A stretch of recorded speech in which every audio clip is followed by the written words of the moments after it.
Well, Ken, once the Cardinals came home, they turned the World Series around. So, you know, after those first two games, the Twins looked like world beaters in their own park. They slammed the Cardinals around pretty good, but once they moved a little bit down the Mississippi River, things got ugly. Well, they said you get the Minnesota Twins out of their home dome, and they play more like only children, ugly only children at that. They dropped the first two games since this World Series switched to St. Louis.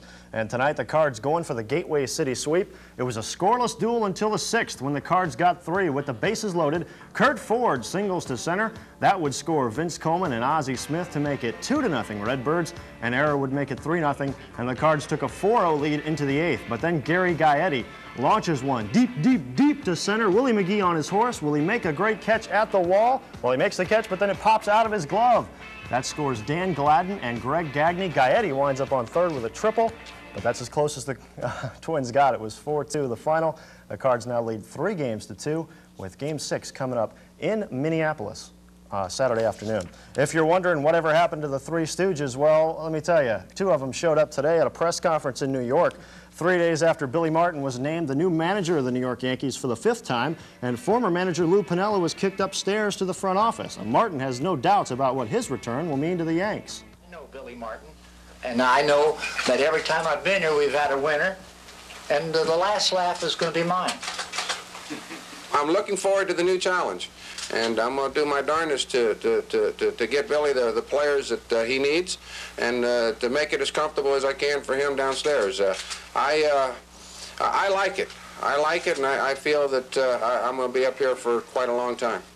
And in football, Georgia coach Vince Dooley says he feels better than he has in a long time after being released from Emory Hospital in Atlanta this morning, 2 days after heart surgery. This afternoon, it was back to work out on the practice field with his team as the 12th-ranked Dogs get ready for this Saturday's home game against Kentucky. But it's not the Wildcats that concern the coach so much as something else that's been bothering him. The only concern is all the attention that I'm getting, which is distracting. And I don't know what I can do about it. Except they ask y'all not to give me so much attention. Okay, Vince, we'll try. Meantime, the attention in Tallahassee focused on Capitol Stadium, where the #1 ranked Cougars of Godby hosted Quincy Shanks. Shanks actually led this one in the first half.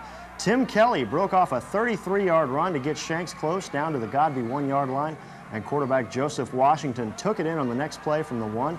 It was 7-0 Shanks, and the Tigers led at the half 7-6. But in the second half, the Cougs broke it open. A quick field goal and a touchdown made it 15-7 Godby, and then Eric Terrell shook things up in a hurry with this 65-yard punt return down the sidelines for a touchdown. Godby leading 21-7 at this point. But Mr. Terrell wasn't through for the night, far from it.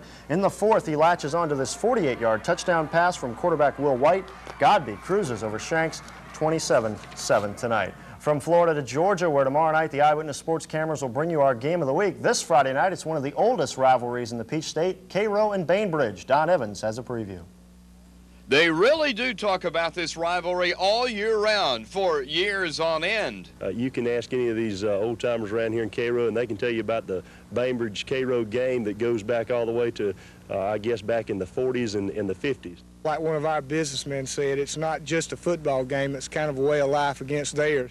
And both Cairo and Bainbridge have their own reasons for wanting to win this 53rd meeting. The Bearcats just want to get even in the series, while the syrup makers want to stop a 3-game losing streak to Bainbridge. On paper, it's all Bearcats. They're 4-1-1, while Cairo's in a slump. But take a closer look.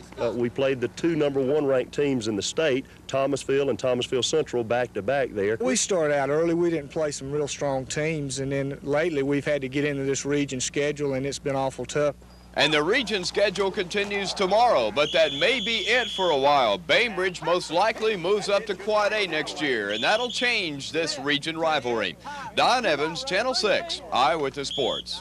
And now to basketball. Even though it wasn't the 7th game of the Eastern Conference Finals, tonight's preseason NBA game between the Boston Celtics and Philadelphia 76ers had everything a typical Boston-Philly matchup usually provides.